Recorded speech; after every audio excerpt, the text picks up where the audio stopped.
Bapa kami di dalam surga, kami datang dengan rendah hati di hadapan-Mu, mengucap syukur terima kasih atas segala berkat dan anugerah. Pada hari ini Tuhan, kami berkesempatan untuk mendengarkan kebenaran firman-Mu. Kami percaya firman Tuhan inilah kekuatan kami. Berkati kami semua yang akan mendengarkan firman Tuhan.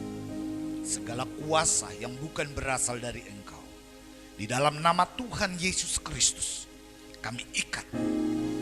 Dalam nama Tuhan Yesus Kristus, tutup bungkus kami dengan kuasa darah-Mu. Kami percaya ketika nama Tuhan dimuliakan di tempat ini, maka Tuhan akan menarik banyak orang datang kepadanya. Di dalam nama Tuhan Yesus Kristus kami sudah berdoa dan mengucap syukur. Haleluya. Sama-sama kita katakan amin. Shalom, selamat pagi. Saya perkenalkan diri dulu, nama saya PDP Maxiago. Saya melayani di GBI Dasana Indah, Tangerang, Banten. Ya, saya bersama dengan anak rohani saya, Neser. Ya, itu saja. Saya sudah mungkin hampir 8-9 tahun saya melayani di GBI Dasana Indah.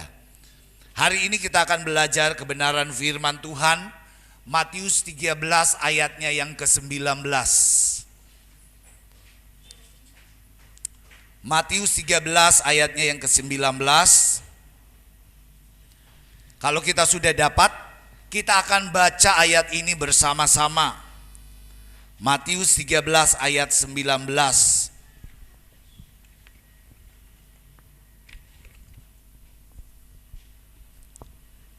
Untuk menghormati pembacaan firman Tuhan, saya undang kita semua bangkit berdiri.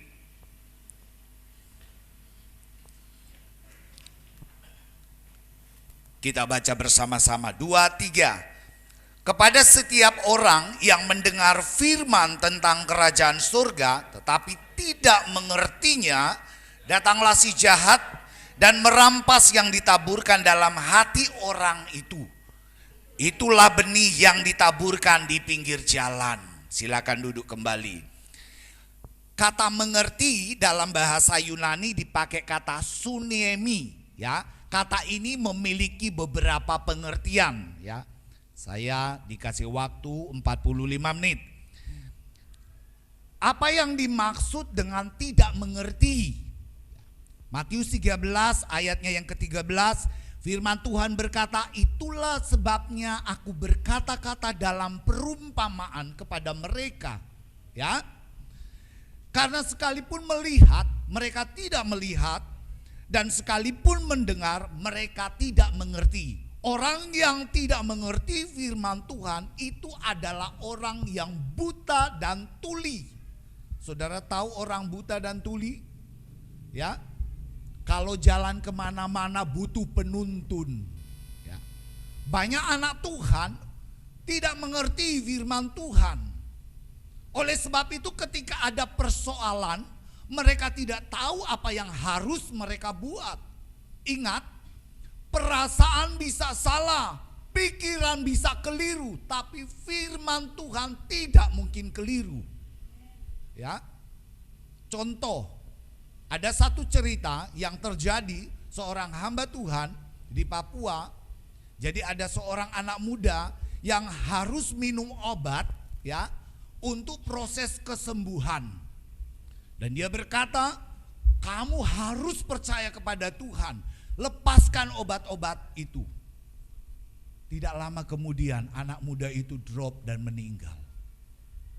Ingat, di dalam bahasa Yunani kata kesembuhan juga dipakai kata terapi.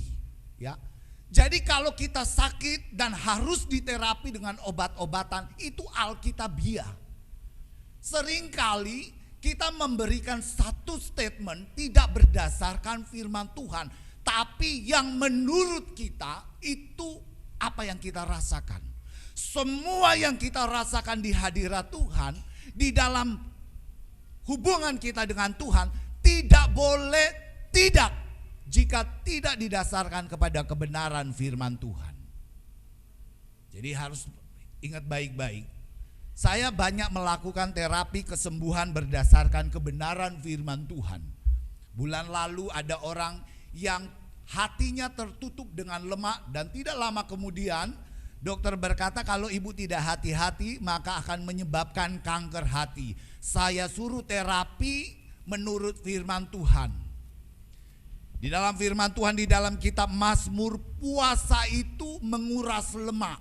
Jadi salah satu cara menguras lemak yang ada di dalam pembuluh darah adalah dengan berpuasa. Pada waktu dia berpuasa dia berkata dada saya sakit. Kalau kita kemoterapi sakit gak? Sakit. Tapi di kemoterapi sama Tuhan kita pun merasakan yang sakit. Tapi itu bagian atau proses kesembuhan yang akan kita alami. Pada waktu corona pertama kali muncul, awal tahun 2000, saya memberikan pengajaran berdasarkan firman Tuhan, bagaimana terapi air hangat menurut kebenaran firman Tuhan menjadi satu solusi jika virus corona itu menimpa Indonesia. Dan bulan Maret saya ingat sekali, pada waktu virus itu menimpa bangsa Indonesia. Bahkan di jemaat yang saya layani, mereka melakukan terapi itu dengan rutin. Dan puji Tuhan, tetap sehat. Saya kena corona itu satu hari, besoknya sudah santai lagi. Saya disuruh karantina, berkat Tuhan mengalir. Itulah luar biasanya Tuhan, amin. Kalau kita mengerti firman Tuhan, kita enggak takut. Kita tidak takut. Kenapa kita tidak takut? Karena kita ngalami kuasa firman Tuhan. Itulah yang harus kita mengerti, bahwa orang yang tidak mengerti firman Tuhan dibilang Tuhan itu buta dan tuli. Matius 13 ayat 14, maka pada mereka genaplah nubuat Yesaya yang berbunyi, kamu akan mendengar dan mendengar, namun tidak mengerti. Kamu akan melihat dan melihat, namun tidak menanggap. Orang yang tidak mengerti firman Tuhan mustahil memberi reaksi yang benar terhadap firman Tuhan. Mustahil. Firman Tuhan itu harus dimengerti dulu, baru bisa memberikan reaksi, tanggapan. Banyak anak Tuhan dengar firman Tuhan karena tidak mengerti. Makanya ketika dia dengar firman Tuhan dia tidak mengerti, dia tidak memberi tanggapan. Justru firman Tuhan itulah solusi bagi kita untuk mengalami kuasa Tuhan. Jadi kalau kita misalkan ada masalah, kita tidak lari kemana-mana. Kenapa? Karena firman Tuhan memberikan solusi bagi kita. Di dalam kesakitan, di dalam ekonomi, dan di dalam segala hal. Cuma banyak sekali anak-anak Tuhan tidak mengerti firman Tuhan. Makanya saya kalau di gereja, anak muda selesai pelayanan tidak boleh ada satupun yang keluar dari ruangan selama saya menyampaikan firman Tuhan. Kita belajar firman Tuhan ini butuh waktu berjam-jam, berminggu-minggu untuk mengerti arti firman Tuhan. Disampaikan kepada jemaat, dia dengar sepotong-sepotong, mana bisa mengerti. Jadi ingat, yang kedua, mustahil kita bisa menanggapi firman Tuhan kalau kita tidak mengerti. Datang begitu, pulang sama saja. Kalau kita tidak mengerti firman Tuhan, apa yang terjadi? Matius 13 ayat 15. Sebab hati bangsa ini telah menebal dan telinganya berat mendengar, matanya melekat tertutup, supaya jangan mereka melihat dengan matanya, mendengar dengan telinganya, mengerti dengan hatinya, supaya aku berbalik dan menyembuhkan mereka, kata firman Tuhan. Kalau kita nggak mengerti firman Tuhan, kita nggak bisa ngalami kuasa Tuhan. Kuasa Tuhan itu hanya bisa dialami kalau kita ngerti apa yang firman Tuhan katakan. Oleh sebab itu, kalau kita mau belajar firman Tuhan, belajar sungguh-sungguh. Kalau kita nggak mengerti, cari sampai kita paham. Carilah Tuhan selama Ia berkenan ditemui. Dari bahasa matsa kita dapat arti. Kalau kita cari Tuhan bukan sekedar cari, tidak. Sampai kita dapat tempat untuk berpijak, sampai kita mendapat jawaban, sampai ada satu pertemuan pribadi.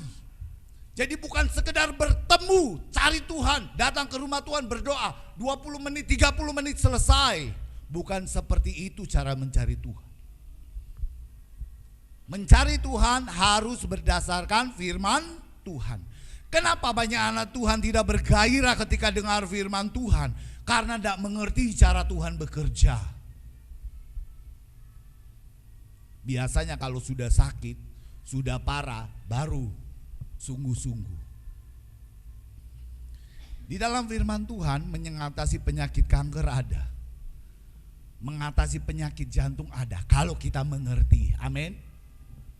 Tidak ada yang tidak bisa disembuhkan oleh Tuhan.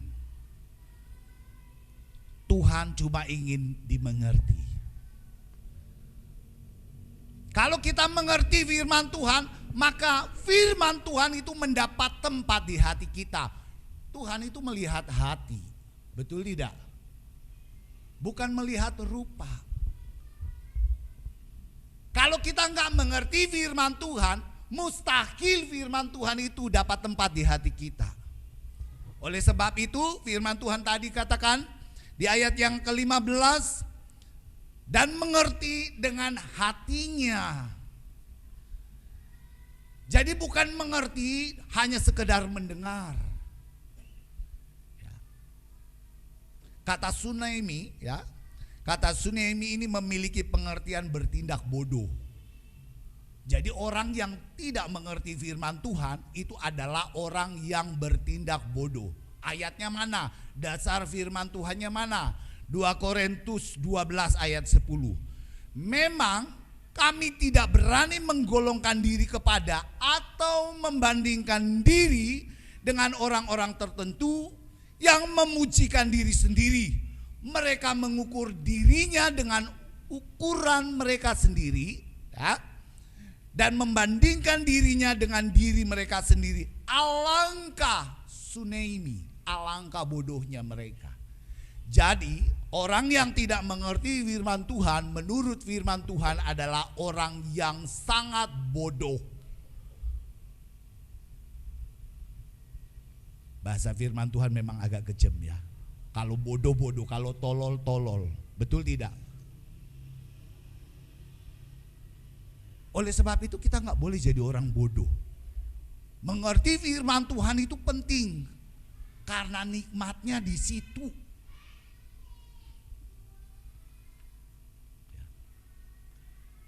Jadi harus kita ingat, kalau kita nggak mengerti, firman Tuhan bilang di dalam Roma 3 ayat 11, tidak ada yang berakal budi, Sunaimi, tidak ada yang mencari Allah. Jadi orang yang nggak mengerti, yang dimaksud firman Tuhan adalah orang yang nggak punya otak.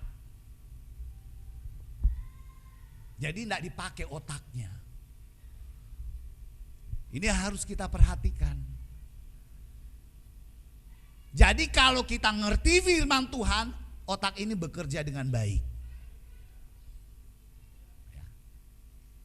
Jadi kita harus pahami dulu, oh saya termasuk orang yang mengerti atau tidak. Ya, supaya kita paham. Apa saya tidak mengerti firman Tuhan? Ya. Kita kembali ke ayat yang tadi. Kepada setiap orang yang mendengar firman tentang kerajaan surga, tetapi tidak mengertinya, datanglah si jahat dan merampas yang ditaburkan dalam hati orang itu. Itulah benih yang ditaburkan di pinggir jalan. Siapa itu si jahat? Siapa itu si jahat? Dari bahasa Yunani poneros kita ngerti, ya. Matius 5 ayat 11 ya, si jahat itu ya. Pertama, berbahagialah kamu jika karena aku kamu dicela dan dianiaya dan kepadamu difitnahkan segala yang jahat. Dari bahasa Yunani poneros. Di gereja seringkali ada orang yang suka buka celah orang lain. Di sini tidak ada. Ada orang yang suka menggunakan mulutnya untuk melakukan fitnah yang jahat. Ini orang ini dipakai oleh si jahat untuk datang merampas. Merampas apa? Kebenaran firman Tuhan. Iblis itu cerdik, licik. Dia bisa memakai siapa saja. Oleh sebab itu kita harus ingat. Orang yang suka buka celah, orang yang suka fitnah di dalam gereja, itu orang yang dipakai iblis. Itu yang pernah saya khotbahkan dulu, iblis dalam gereja. Jadi iblis itu gak perlu dia pergi keluar. Orang gak perlu digoda pun dia sudah jatuh. Iblis datang di rumah Tuhan untuk mengambil apa? Sesuatu yang berharga dari hidup kita. Siapa itu poneros yang kedua? Matius 7 ayat 17. Demikianlah setiap pohon yang baik menghasilkan buah yang baik. Ya. Sedang pohon yang tidak baik menghasilkan buah yang tidak baik. Poneros, buah yang tidak baik. Ada dalam gereja sekian lama tapi hidup tidak jadi berkat, jadi batu sandungan. Ketika dia ada di dalam gereja orang tidak bisa menikmati hidupnya. Itulah buah yang jahat. Ada orang begitu. Kalau orang lihat dia datang, semua kabur. Karena apa? Buah pohonnya tidak baik. Maka yang dihasilkan juga buah yang tidak baik. Anak Tuhan semakin kenal Tuhan, buahnya juga harus bisa dinikmati. Dan ingat, untuk menghasilkan buah roh, dia berkata di dalam Galatia 5 ayat 24, coba ya, Galatia 5 ayat 24.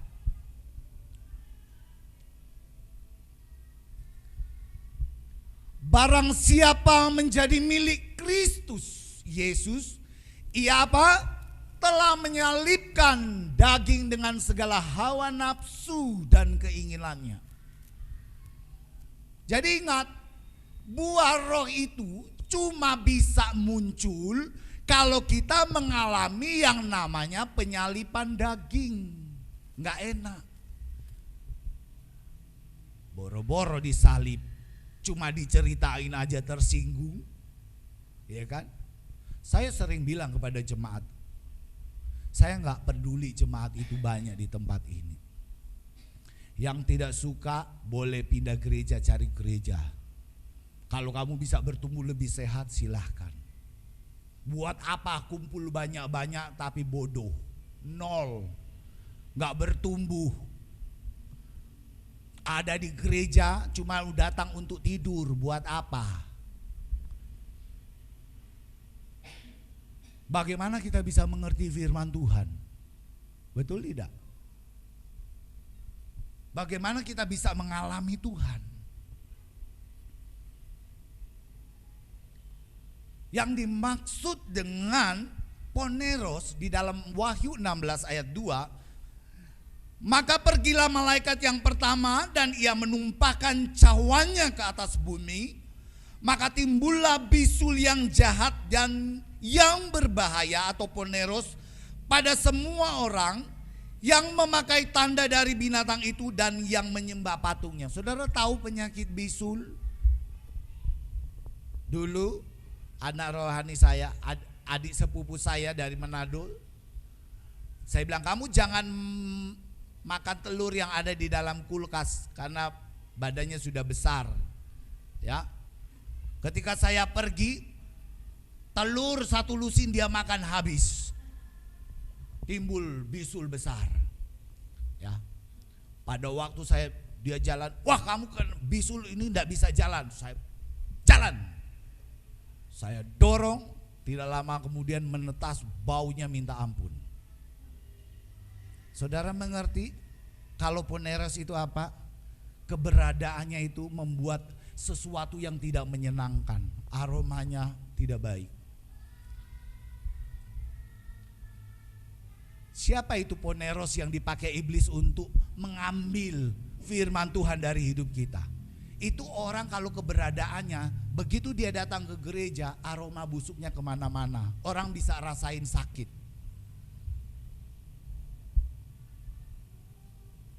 Seperti saya katakan, di sini tidak ada karena saya tidak kenal. Ya kan? Tapi semua jemaat yang saya layani saya kenal satu-satu. Dan saya bukan tipe pengkhotbah yang suka menyenangkan orang. Apa yang saya rasa kebenaran itu yang saya sampaikan. Supaya seperti firman Tuhan, teguran yang mendidik jalan kehidupan. Teguran yang keras itu menyehatkan iman. Amin. Saudara mau pengen iman saudara sehat? Kalau dengar firman Tuhan yang keras, saudara bersyukur. Karena iman saudara sedang disehatkan oleh Tuhan. Kata poneros di dalam Yakobus 4 ayat 11 berkata, tetapi sekarang kamu memegahkan diri dalam congkakmu dan semua kemegahanmu yang demikian adalah salah. Jadi yang dimaksud dengan poneros ya, yang dipakai oleh si jahat ya, untuk merampas kebenaran firman Tuhan, mungkin kita nggak sadar. Para pelayan Tuhan harus ingat, ketika kita melayani Tuhan, selalu kita jaga hati, taruh diri kita di bawah. Manusia bisa dibohongin. Ketika anak-anak muda melayani di tempat saya, ketika saya tidak merasakan spirit Tuhan, saya tegur mereka. Mainnya bagus, tapi saya tidak merasakan apa-apa.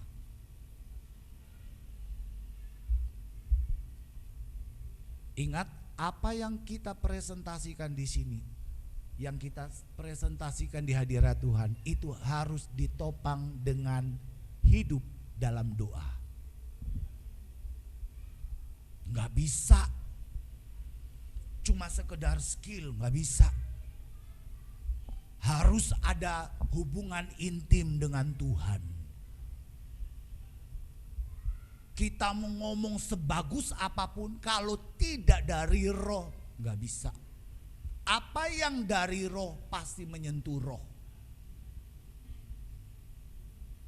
Itulah kalau kita lihat Indonesian Idol, dia seringkali berkata begini kan, kamu punya lagu yang kamu nyanyikan ada show-nya dari hati.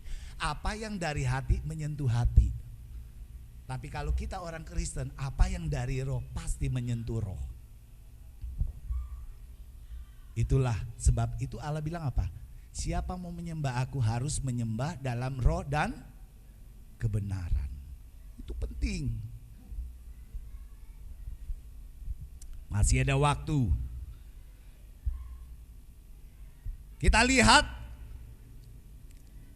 ayat 19 tadi berkata, kepada setiap orang yang mendengar firman tentang kerajaan surga tetapi tidak mengertinya, datanglah si jahat dan merampas ya.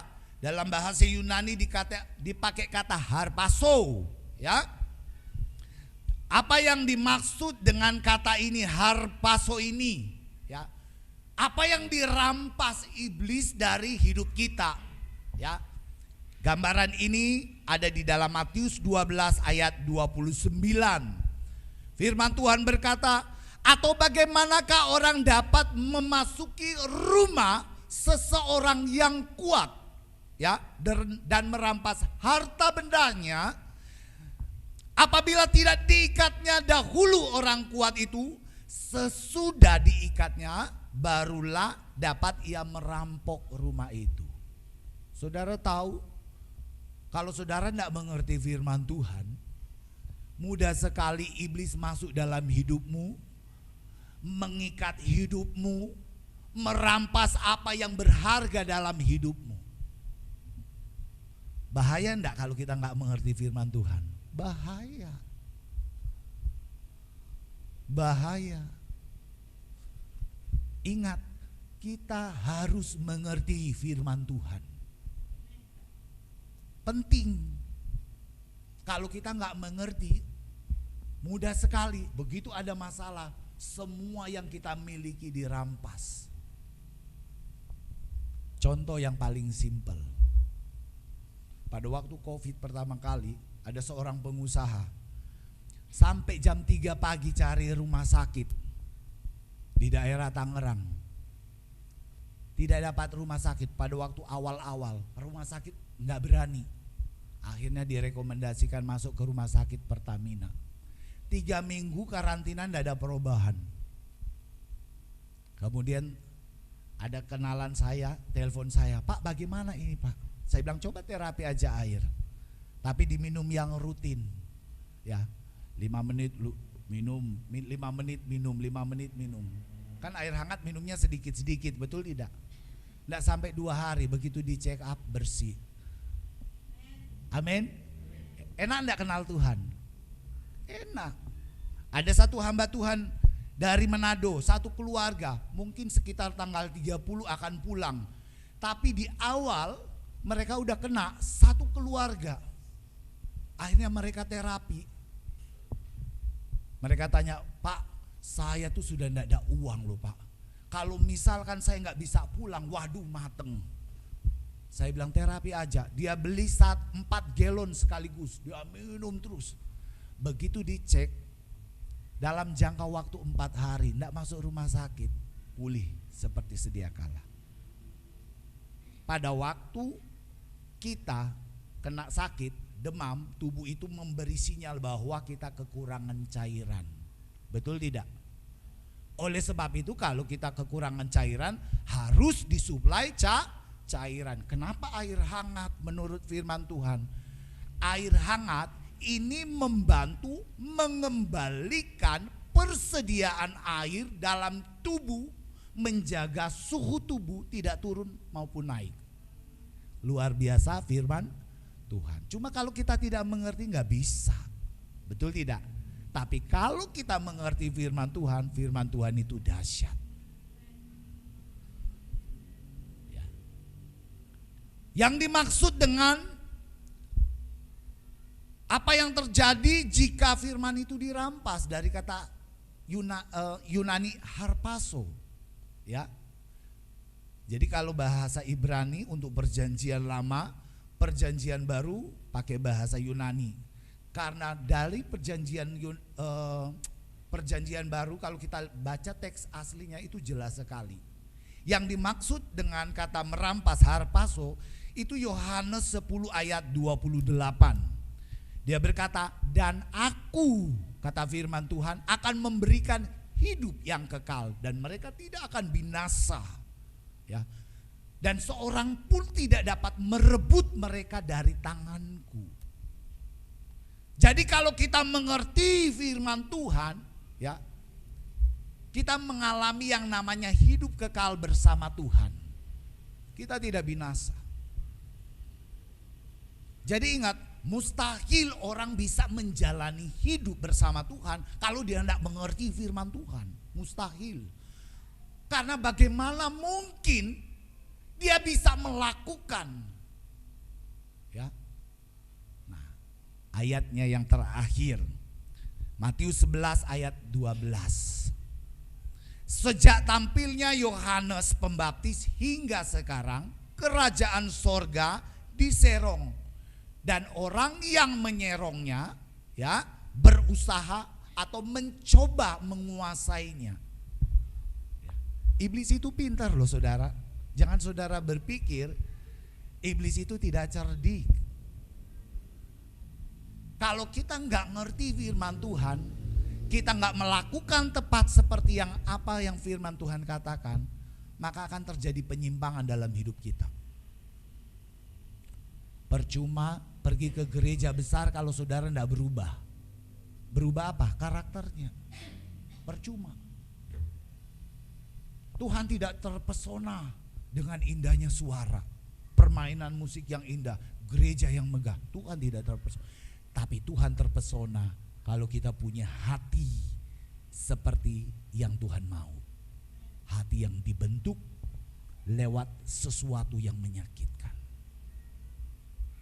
Kalau saudara mau jadi pribadi yang mempesona Tuhan, setiap kali saudara mengalami yang namanya kesulitan hidup, saudara cek apa yang bisa saya hasilkan. Neser ini seringkali saya didik dengan keras. Karena saya tidak mau anak-anak Tuhan cengeng. Besi menajamkan besi, manusia menajamkan sesamanya. Akal kita jadi cerdas menurut kehendak Tuhan kalau ada gesekan. Jadi kalau misalkan ada gesekan dalam gereja, cek, wah saya belajar sabar. Ingat, kasih hilamu. Kasih itu tidak muncul begitu saja. Tidak. Kalau saudara misalkan ya ada musuh yang bikin hidup saudara tidak enak, terus saudara, saya tidak mau ke gereja itu, tidak senang saya lihat mukanya dia, mukanya tidak cantik-cantik amat, udah gitu, pokoknya tidak enak lah dilihat. Maka agape itu tidak bisa muncul.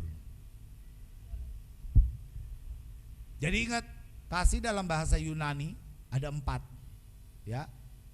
Yang terendah itu eros, suami istri berhubungan, ya. Philadelphia, ikatan darah storge. Tapi kasih agape, kasih yang dimiliki oleh Allah, cuma bisa kita miliki kalau kita bisa mengasihi musuh. Pada waktu saya melayani pertama kali, yang benci saya luar biasa, nggak suka. Saya datang, tidak apa-apa muka tebal, tapi melakukan kehendak Tuhan. Saya bawa buah, menabur. Untuk menghasilkan kasih itu tidak gampang. Betul tidak? Kita kan seringkali manusia ingin dipuji, ingin dibanggakan, dikritik sedikit langsung melempem. Tapi ingat, saya kasih tahu, kalau saudara mau menjadi pribadi, ya, pribadi yang menarik hati Tuhan, jadilah pribadi yang mau diubahkan oleh Tuhan. Ingat, Tuhan tidak melihat persembahanmu, Tuhan tidak melihat apa yang kamu kerjakan, tapi Tuhan melihat hatimu. Kalau hatimu bersih, pasti yang keluar itu jadi berkat. Amin. Indahnya kalau kita punya kasih Tuhan di dalam hidup kita. Yakobus 2 ayat 11, kalau tidak salah, Yakobus 2 ayat 11, kita baca bersama-sama sebagai penutup.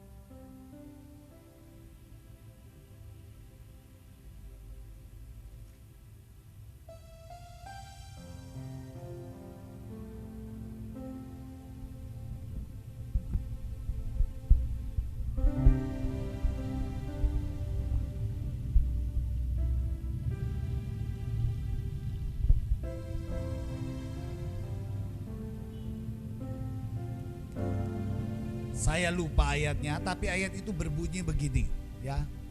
Kasih itu menang terhadap penghakiman. Ingat, satu penghakiman yang paling ditakuti manusia seluruh dunia adalah ketika kita berada di pengadilan Kristus. Tapi ingat, satu-satunya cara, kata firman Tuhan, Kalau kita mau pengen mengalami yang namanya kemenangan dalam pengadilan Kristus, maka hidup kita harus dibungkus dengan kasih. Ini pelajaran buat kita. Selama kita masih hidup, hasilkan kasih Kristus dalam hidup kita. Ku bawa hidupku sekarang ke tempat kudus-Mu Tuhan, di mezbah-Mu ku serahkan seluruh hidupku.